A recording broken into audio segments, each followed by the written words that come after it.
Hello everyone.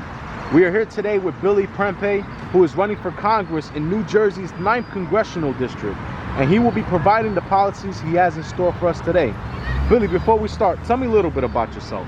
So my name is Billy Prempeh. I'm 30 years old. I'm a United States Air Force veteran, and I'm also a first-generation American.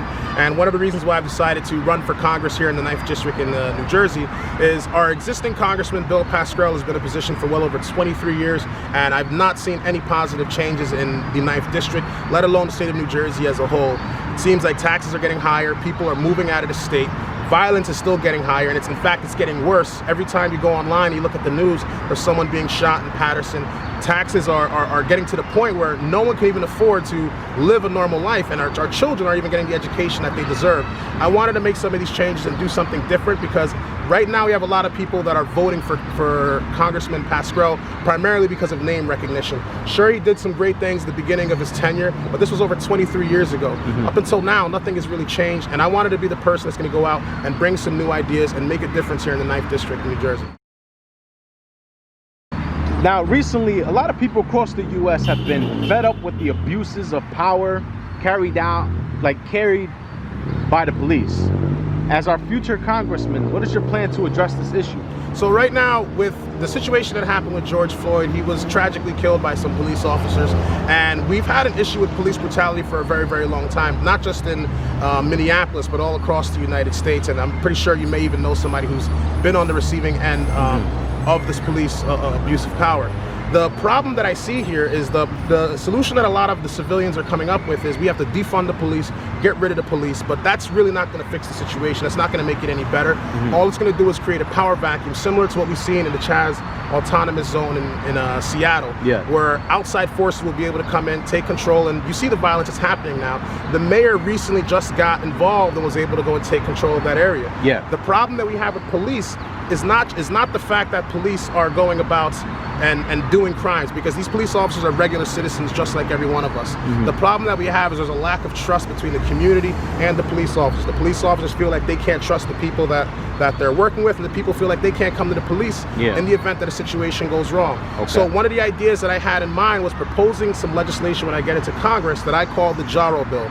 It stands for the Justice, Accountability, and Reporting Officers Bill. And what this bill is going to do is it's going to create a national police department that's under the jurisdiction of the Department of Justice. And what these officers are going to be tasked with is going out and investigating these specific situations of police brutality and police corruption within municipal and state police forces.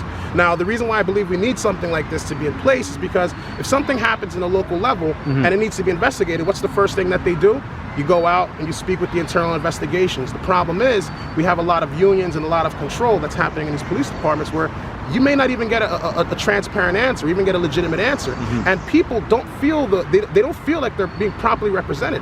Having an organization that's outside of the municipal and outside of the state, that comes from the federal level, that is able to look into these situations on behalf of the people of the public, creates a situation where the police officers are incentivized to do the right thing. Because if these police officers are caught doing the wrong thing and they've affected the citizens and they've abused their power, killed somebody, or even stole $100 from someone's pocket during a stop and frisk raid or something to that effect, these police officers will be investigated by these JARO officers, and they'll have the ability to prosecute and arrest these police officers as well too.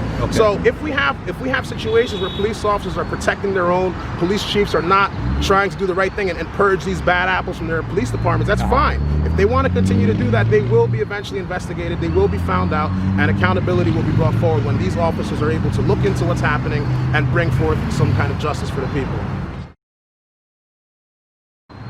I know you're aware about the immigration system being broken. My question is, what are your plans to fix it?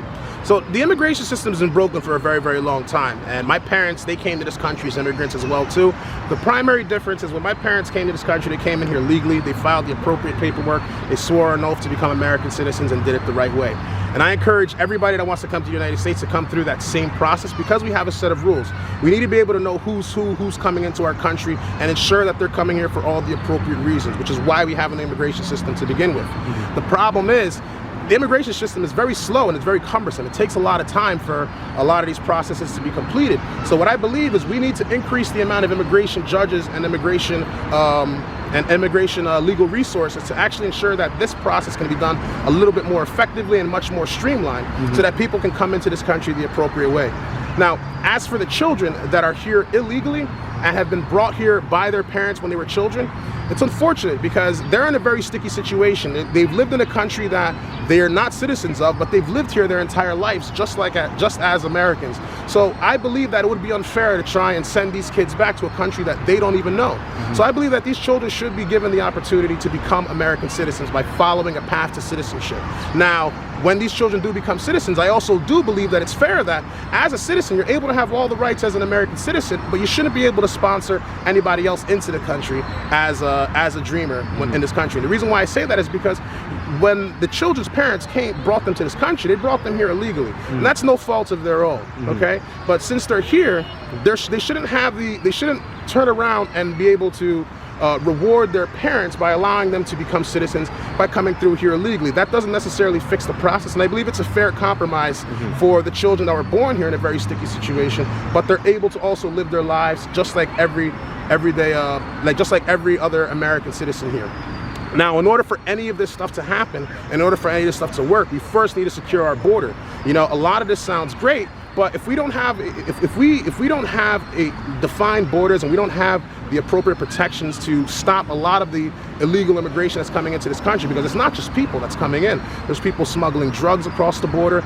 Women and children are being smuggled across the border. And in fact, 1 in every 3 women that crosses the southern border are raped, molested, or sometimes even killed through this very dangerous journey. And I believe something like that needs to be pushed to the side, and we need to do away with that and actually encourage people to come through the country the appropriate way. The only way something like that's going to happen is by us securing the border, getting the judges in place, and making it a much more effective process for everybody that wants to become an American. Do you support school choice? Absolutely. I believe school choice is one of the most important things that's actually going to help move our country forward. Because I remember as a child, my parents wanted me to go to certain schools that were outside of our district, and we weren't able to do that because of zip codes and zoning laws. We were only allowed to go to the local public schools. The problem with that is, with a public education, since it's publicly funded, there isn't really much of an incentive to ensure that these children are going to go out and do things the right way. A lot of the funding that these public schools get is based on the grades that the students get. So a lot of this information is just given and regurgitated rather than actually giving the children the appropriate education that they need. So if I'm a parent and I live here in Clifton and I want to send my child to Cliffside Park to go and get a better education, I believe that every parent should be able to do that. But we should also increase the ability to put trade programs and learn alternative skills while you're in school. When I was a child and I was in high school, we had classes like metal shop, wood shop, and auto shop, and we learned all these different skills to be able to help us on the outside. And what I also believe is, to make a situation like this even better, is we should create apprenticeship programs for students. Students should be able to learn from a master tradesman, whether it be a carpenter, plumber, mechanic, or so forth, outside in the public. Someone who's looking to take a student under their wing, teach them the ropes, and these children should also be compensated as well too. A very small, you know, $50, $40 stipend to allow them to learn a trade while also building a skill, so that by the time these kids come out of high school, they've already got a step forward to actually start a career. This should also be an alternative that they can have, as opposed to just the one-size-fits-all approach of the children just go to college, because we see a lot of kids that have a lot of student loan debt, and they're in careers that are unfulfilling, and they're not actually getting them the results they're looking for, yet they're still in debt and they can't appropriately build the American dream. I find that to be a problem, and for a lot of the tradespeople that are out here, they need a younger generation to try and pick up the new crafts. There's not enough plumbers there's not enough people that are signing up to become plumbers. There's not enough people that are signing up to become welders or craftsmen or woodworkers or anything like that. Giving these children an opportunity to learn something different, as well as giving the tradespeople an opportunity to teach the future generation, it's only going to benefit everybody. Because as our economy gets better, we're going to have to rebuild. We're going to have to create new innovations and build things to push our country forward. So the smartest thing that I believe we can do is equip our children with the education and the mindset and skills to actually build the future. Do you believe our election process is secure? And if it isn't, what can we do to secure it? Right now, our election process is absolutely unsecure. if you've seen some of the local posts that are in Patterson Times and even NorthJersey.com, there's a lot of articles going on right now in regards to Councilman, or who should have been Councilman, Alex Mendez and Michael Jackson, and the election fraud that they did here in the city of Patterson for the 3rd Ward and even the 2nd Ward elections with Mr. Khalik. There's been a lot of controversy in regards to how the ballots were handled, how they were delivered. There's been lots of reports of names being changed and ballots being delivered without the bearer's location being filled out, which is illegal. That's a violation of election laws. And the problem that I see with that is there's no way to actually verify who is who in regards to these elections. So even prior to this happening, I don't remember when the last time it was that you voted, but if you recall, if you go out and you vote, you don't even have to show any ID. You just say, hey, my name is such and such and I live in such and such address. They look in a little book, they match it with that, and then they tell you to go to the booth and you vote. The problem is I could be Joe number 1 and I'm actually voting on behalf of Joe number 2, and there's no way to actually verify that. Correct. So I believe that before anybody can vote, you need to have a photo ID. You need to be able to present your photo ID when you go out to vote.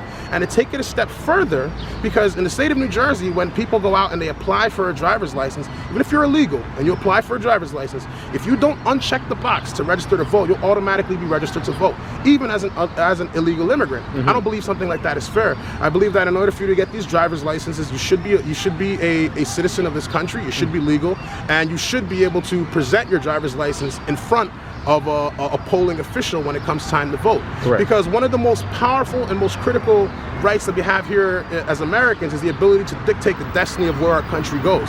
So if someone comes into this country and they can just come in and take advantage of our election process, vote on our behalf, vote as someone else who's dead, and not present who's who, what is the point in the people that have risked their lives and have done so much to fight and die for even people like me to have the right to vote, for people like women to have the right to vote? This is something that needs to be protected, it needs to be cherished, and it's something that I believe needs to be corrected. It's a shame that it's been going on this way for a long time, but as Congressman, I will make sure that voting requirements require a voter ID and registration as an American citizen before you can go out and vote. What is your stance on the Second Amendment? I believe that the Second Amendment was pretty clear with what it said in the United States Constitution. The right to bear arms shall not be infringed. I believe that every person should have the ability to protect themselves, their property, and their family, and there shouldn't be any restrictions on that.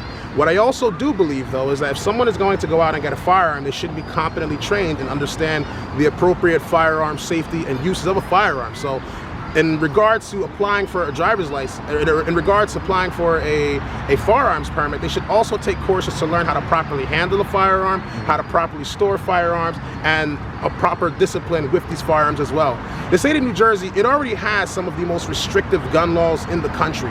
We also have some of the highest gun crime across the country. Because let's be honest, me as a citizen from Patterson, I see it all the time. Every other day, someone is getting shot. And I can assure you, all these people that are getting shot do not have their guns legally. They're getting them through the black market, they're getting smuggled through the border, they're getting them on the internet, they're getting them in all different kinds of ways. So these people that are gonna go out and they're gonna commit these crimes, they don't care about your ability to defend yourself, and they don't want you to be able to defend yourself. They're gonna go out and do what they do because that's what criminals do. Correct. At the end of the day, the only person that struggles and the only person that's gonna suffer from this is the law-abiding citizen that's trying to do the right thing and just live their life like a normal American. They should all have the right to protect themselves, because if they're not going to do it, then we have to count on the police, right? And that the police already have an overburdened job, especially considering the tense climate that we have going on with police. You know, we need to be able to rely on ourselves as well as count on the police as a last resort. The more people are able to defend themselves, there's much more of a, there's less likely of a chance for people to go out and commit these kinds of crimes. If I know that you have a firearm and I'm a criminal, or I know you possibly may have a firearm, I'm gonna think twice before I try and break inside your window and rob you. Do you believe that marijuana should be legalized? I believe that marijuana should be completely decriminalized and legalized for several reasons. One, let's start with the typical answer, that with marijuana, there's a lot of people that actually benefit medically from a lot of the effects of marijuana, and not just marijuana itself, but the byproducts that are created from the marijuana and the hemp plants as well too. We've had prohibition for a very, very long time that's done nothing but incentivize more crime, because when something becomes illegal, similar to how when alcohol was illegal, violence follows. People want to take control and they want to be able to dominate these kinds of markets. To make matters worse, there's no way to actually regulate the specific marijuana itself. We don't know if the marijuana has been laced, if it's been grown with crazy pesticides, or if any kind of drugs or anything else has been laced with these things. And then you have things like this out in the street. A lot of these drug dealers, they'll go out, they'll sell this to a 15-year-old kid, 8-year-old kid, and they don't care because they're just here to make a profit. At the end of the day, marijuana sends more people through our prison system than anything else. It's a great way to get somebody on the right track to becoming a criminal. So many people's lives are being destroyed with small, simple things like a gram of marijuana that they're having, and now they've got a criminal record where they're not able to find work, they're not able to actually start their life for a small mistake. And some of these people that I know personally that have legitimate medical issues that are having their lives destroyed from a medicine that's actually fixing their lives. The amount of money that we spend is extremely wasteful in trying to lock up these people that are involved with marijuana-related offenses. They're not necessarily out here helping these people or putting them in a better situation. All they're doing is making their situation worse. And with the amount of tax dollars that are spent on locking people up and creating more people to fill the private prison industry, a lot of that money could actually be generated to help our community, similar to what we see in Colorado. They legalized marijuana over there, and a lot of the marijuana has been regulated and taxed, and a lot of that tax revenue has been used to benefit the cities, buy new equipment for students in sports, for be able to buy computers for the children, and able to renovate parks, fix the streets, and do so many other things. And this is a revenue source that we currently do not have, and it's a win-win situation all across the board. A lot of people are going to be able to get the medicine that they deserve. We're not going to be forcing so many people into our prison system for something that's a non-violent offense, and we'll be able to tax and regulate this and use this for other projects to help benefit the community as a whole. How can we improve our healthcare system? So our healthcare system is extremely broken. It's been broken for a very, very long time. And one of the main reasons why that is because there's a lack of competition in the healthcare market. The healthcare you're going to pay here in New Jersey is going to be far more expensive than healthcare than say, Idaho or somewhere else across the country. We don't allow for competition and allow people to compete with these insurance companies. To make matters worse, the government is so involved in healthcare, and there's so much bureaucracy in the way that it makes this process much longer, and it makes it a lot more expensive than it actually needs to be. We need to have a system where people can work directly with the doctors and have transparent costs shown up front. Because a lot of people go out, they get their health care, and then they're blindsided with a $7,000, $8,000 bill for something as simple as an x-ray, which I think is a little bit ludicrous. And if that's the case, then we should be able to know what we're paying for up front. And if we are able to know what we're paying for up front, we should be able to have the ability to compete with other healthcare companies with other healthcare providers across the country. And if that's something that we should be able to do, then the government needs to stay out of the way and allow people to take control of their health instead of the other way around. I wanted to ask, do you support term limits in Congress and the Senate? Yes, I absolutely support term limits in Congress and in the Senate. Because if our President of the United States is restricted to the amount of power that they can have to an 8-year period of 2 terms of 4, and then I believe that Congress and the Senate should be the same thing as well too. Right now we have a situation where congressmen and senators are literally sitting and occupying spaces for 20, 30. In this case, Bill Pascrell, he's been here 23 years. And a lot of these congressmen and these senators, when they get into these positions, they have an incentive to kind of keep the problem going and kick the can down the road. There's no real incentive to actually fix it. They need something that they can run on rather than a problem they can actually fix. Because once a problem's fixed, they're no longer needed, and there's nothing that they can actually be reelected on. The problem with that is the longer that these politicians sit in position, the more time they have to collude and work with other politicians and other lobbyists that are trying to do nefarious things to the American people. Now, what I believe should happen is that people that are in Congress and in Senate, they should be allowed to do no more than 8 years throughout their entire lifespan. It doesn't have to be 8 years consecutively. I'm talking 2 years now, take some time off 2 years later, or 8 years all back to back, but you can't surpass 8 years.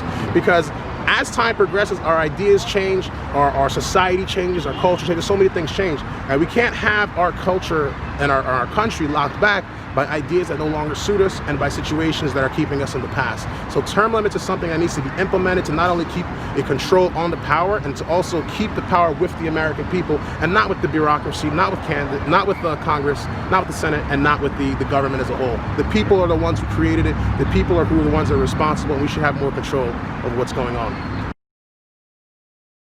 So Billy Prempeh, before we wrap up with this video, I would like to ask you if you have anything else you would like to share with the people. So this is a very brief video. There is a lot that I covered in a very, very short, condensed amount of time. And for the people that are watching this, I'd like for you to go and check out my website, Billy2020nj.com. If you go into the issue section, you can read more about some of the policies that I have in mind in much, much more detail. You could also see some media engagements that I've had and other interviews with people on different podcasts, different television shows, and so forth on the media section of my website. You can learn a little bit more about my policies there. And if you agree with what I believe in and you want to see something different here in the 9th District and in the United States as a whole, then please consider making a donation and making a donation to the campaign. You can do that at Billy2020nj.com/donate. And also, more importantly than anything, please share the message, share with as many people as you know. If you see people that have the same beliefs as you and you believe in the same thing, spread the word, because we can only do this together. This is something that I can't do by myself. I need your support in the same way that you need my support to actually get things done for you. Billy Prempeh, everyone. Thank you for your time. Thank you.